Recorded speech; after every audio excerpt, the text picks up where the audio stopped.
ಸ್ನೇಹಿತರೆ, ಒಬ್ಬ ಹುಡುಗ ಬಹಳ ಒರಟಾಗಿ ಪ್ರಶ್ನೆಯನ್ನು ಕೇಳಿದ್ದಾನೆ. ಯುವಕ, ಆತನಿಗೋಸ್ಕರ ಈ ವಿಡಿಯೋ ಮಾಡ್ತಾ ಇದ್ದೀನಿ. ಅವನಿಗೆ ಇಂಡಿವಿಜುವಲ್ ಆಗಿ ಎರಡೆರಡು ಸಲ ಕಳಿಸ್ತೀನಿ ಲಿಂಕನ್ನು. ಏನಂದರೆ, ಈ ಯುವಕರು ಯಾರ್ಯಾರು ಇರ್ತಾರೆ, ಕಾಲೇಜಿಗೆ ಹೋಗುವಂಥ ಯುವಕ ಅಥವಾ ಯುವತಿಯರಿಗೂ ಕೂಡ ಅನ್ವಯಿಸುತ್ತೆ. ನೀವು ಲವ್ ಮಾಡ್ತಾ ಇದ್ದೀರಲ್ಲ, ಯಾವುದೋ ಹುಡುಗನ್ನ ಅಥವಾ ಹುಡುಗಿನ, ಇದು ಸಾಲದ ಲವ್ ಅಂತ ಕರೀತಾರೆ. ಇದು ಸಾಲದ ಪ್ರೀತಿ. ಸೊ ಬ್ಯಾಂಕಲ್ಲಿ ಲೋನ್ ತಗೊಳ್ತಾರೆ, ಬಡ್ಡಿಗೆ ದುಡ್ಡು ಇಸ್ಕೊಳ್ತಾರೆ. ಆ ರೀತಿ ನೀವು ಮಾಡ್ತಾ ಇರೋದು ಸಾಲದ ಲವ್. ಅದು ನಿಜವಾದ ಲವ್ ಅಲ್ಲ. ಯಾಕೆ ಅಂದರೆ, ನೀವು ಇನ್ನೊಬ್ಬರ ಮೇಲೆ ಡಿಪೆಂಡ್ ಆಗಿ ಬದುಕ್ತಾ ಇದ್ದೀರಾ. ನಿಮ್ಮ ಅಪ್ಪ ಅಮ್ಮ ಸಾಕ್ತಾ ಇರೋದು ನಿಮ್ಮನ್ನು. ನೀವು ನಿಜವಾಗ್ಲೂ ಲವ್ ಮಾಡಂಗಿದ್ರೆ, ಸ್ವಂತ ದುಡ್ಡಲ್ಲಿ ಲವ್ ಮಾಡಂಗಿದ್ರೆ, ಫಸ್ಟು ಎಜುಕೇಷನ್ ಮುಗಿಸಿ ಕೆಲಸಕ್ಕೆ ಹೋಗಿ ಆ ಸಂಪಾದನೆ ಬಂದಿದ್ರಲ್ಲಿ ಬೇಕಾದರೆ ನೀವು ಲವ್ ಮಾಡಿ. ಇದು ನಿಜವಾದ ಪ್ರೀತಿ ಅಂತ ನೀವು ಬೇಕಾದ್ರೆ ತಿಳ್ಕೊಳ್ಳಿ. ಅದು ನಿಜವಾದ ಪ್ರೀತಿ ಅಲ್ಲ, ಆದರೂ ನಿಮಗೆ ತಿಳಿಸಿ ಹೇಳ್ತಾ ಇದ್ದೀನಿ. ಎಕ್ಸ್ಪೆಷಲಿ ನಿನಗೆ ನಿನ್ನ ಹೆಸರು ಕೂಡ ಹಾಕಿಲ್ಲ, ಹೆಸರು ಹಾಕೋದಕ್ಕೂ ಧೈರ್ಯ ಇಲ್ಲ ನಿನಗೋಸ್ಕರ ಹೇಳ್ತಾ ಇದ್ದೀನಿ. ಯಾರು ಪ್ರಶ್ನೆ ಕೇಳಿದಾನೆ ಆತನಿಗೆ ಹೇಳ್ತಾ ಇದ್ದೀನಿ. ಪ್ರತಿಯೊಬ್ಬರಿಗೂ, ಇದೆಲ್ಲರಿಗೂ, ಎಲ್ಲ ಯುವಕ ಯುವತಿಯರಿಗೂ ಅನ್ವಯಿಸುತ್ತೆ. ಚೆನ್ನಾಗಿ ಕೇಳಿಸ್ಕೊಳ್ಳಿ. ಯಾಕೆ ಅಂದರೆ, ನನ್ನ ಗುರುಗಳು, ನೀನು ಊಟ ಮಾಡಿದ್ರೆ ಒಂದೇ ಒಂದು ತುತ್ತು ಹಿಂಗೆ ಕೈಗೆ ಎತ್ಕೊಂಡು ತಟ್ಟೆಯಿಂದ ಎತ್ಕೊಂಡು ತಿಂತೀನಲ್ಲ, ಅದು ನಿನ್ನ ಬೆವರಿನ ಹನಿಯದಾಗಿರಬೇಕು ಅಂತ ಹೇಳ್ತಾ ಇದ್ರು. ಅಂದರೆ ನಿನ್ನ ಪರಿಶ್ರಮದಾಗಿರಬೇಕು. ಆಗ ಆ ಊಟ ಮಾಡೋದಕ್ಕೆ ನಿನಗೆ ಯೋಗ್ಯತೆ, ಅರ್ಹತೆ ಇರುತ್ತೆ. ಆ ಊಟ ತಿಂದಿದ್ದು ಜೀರ್ಣ ಆಗುತ್ತೆ. ಇನ್ನೊಬ್ಬರು ಊಟನ ತಿಂದರೆ ಭಿಕ್ಷೆ ಬೇಡ ತಿಂದಂಗೆ, ಅವರು ಪ್ರೀತಿಯಿಂದ ಕೊಟ್ಟಿರಬಹುದು, ಅವ್ರು ನಿನ್ನ ಮೇಲೆ ಗೌರವದಿಂದ ಕೊಟ್ಟಿರಬಹುದು, ಅಥವಾ ಇರಲಿ ಬಿಡಪ್ಪ ಒಂದು ತುತ್ತು ಅವನು ತಿನ್ನಲಿ ಅಂತ ಕೊಟ್ಟಿರಬಹುದು. ಇದೆಲ್ಲವೂ ಕೂಡ ನಾವು ಭಿಕ್ಷೆ ಬೇಡ ತಿಂದಂಗೆ.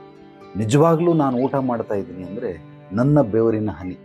ಇದು ಯಾರ್ಯಾರಿಗೆ ಅನ್ವಯಿಸುತ್ತೆ ಅಂದರೆ, ಸಣ್ಣ ಮಕ್ಕಳಿಗೆ, ಹಿರಿಯರಿಗೆ, ವಯೋವೃದ್ಧರಿಗೆ ಬಿಟ್ಟು ಬಾಕಿ ಎಲ್ಲರಿಗೂ ಕೂಡ ಅನ್ವಯಿಸುತ್ತೆ. ಯಾಕೆಂದರೆ ಸಣ್ಣ ಮಕ್ಕಳು ದುಡಿಯೋಕ್ಕಾಗಲ್ಲ, ರೆಕ್ಕೆ ಪುಕ್ಕ ಬರೋವ್ರಿಗೂ ಅವ್ರು ಆರೈಕೆ ಮಾಡಬೇಕು.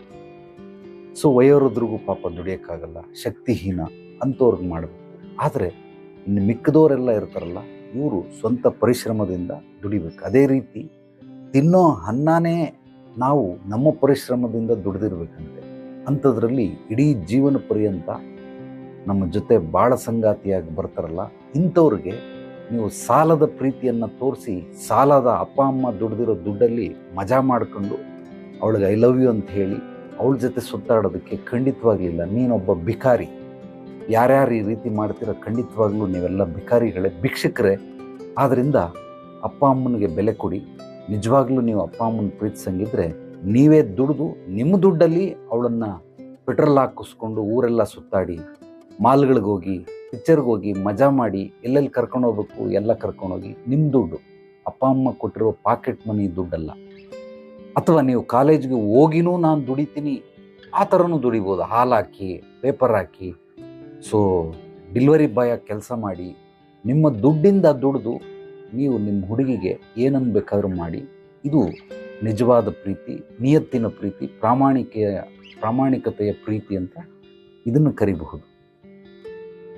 ಎಲ್ಲರಿಗೂ ಅನ್ವಯಿಸುತ್ತೆ, ಹೆಣ್ಣುಮಕ್ಕಳಿಗೂ ಅನ್ವಯಿಸುತ್ತೆ. ಚೆನ್ನಾಗಿ ಕೇಳಿ. ನೀವು ದುಡಿದು ಬೇಕಾದರೆ ನೀವು ಮಾಡಿದ್ರೆ ಅದು ನಿಜವಾದ ಪ್ರೀತಿ. ಇದಲ್ಲ ಅಪ್ಪ ಅಮ್ಮನ ದುಡ್ಡಲ್ಲಿ ಮಾಡೋವಂಥದ್ದಲ್ಲ. ಏನೇ ಮಾಡಿದ್ರೂ ಅದು ನನ್ನ ದುಡಿಮೆ ಅಂತ ಹೆಮ್ಮೆ ಇರಬೇಕು ಮನುಷ್ಯನಿಗೆ.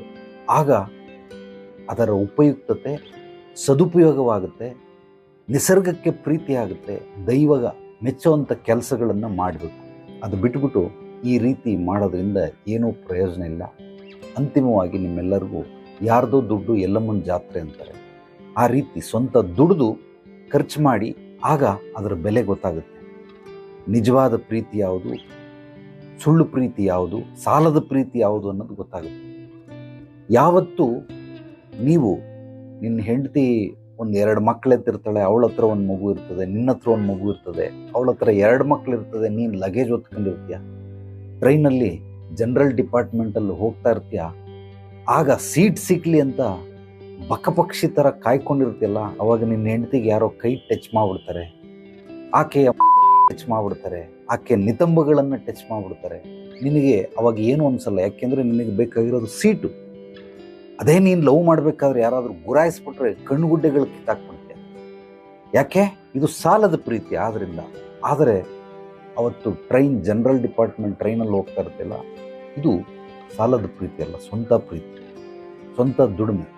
ಆಗ ನಿನಗೆ ಆಕೆ ಬಗ್ಗೆ ಕಾಳಜಿ ಇರಲ್ಲ, ಇದ್ರೂ ಕೂಡ ನೀನೇನೂ ಮಾಡೋ ಸ್ಥಿತಿಲಿ ಇರೋದಿಲ್ಲ. ಆದ್ದರಿಂದ ಸಾಲದ ಪ್ರೀತಿ ಮಾಡೋರೆಲ್ಲ ಬಿಕಾರಿಗಳು ಅಂತ ನನ್ನ ಸ್ವಂತ ಅಭಿಪ್ರಾಯ. ಯಾರಾದರೂ ನೆಗೆಟಿವ್ ಕಾಮೆಂಟ್ ಹಾಕಂಗಿದ್ರೆ ಹಾಕಬಹುದು, ಏನು ತೊಂದರೆ ಇಲ್ಲ. ಧನ್ಯವಾದಗಳು.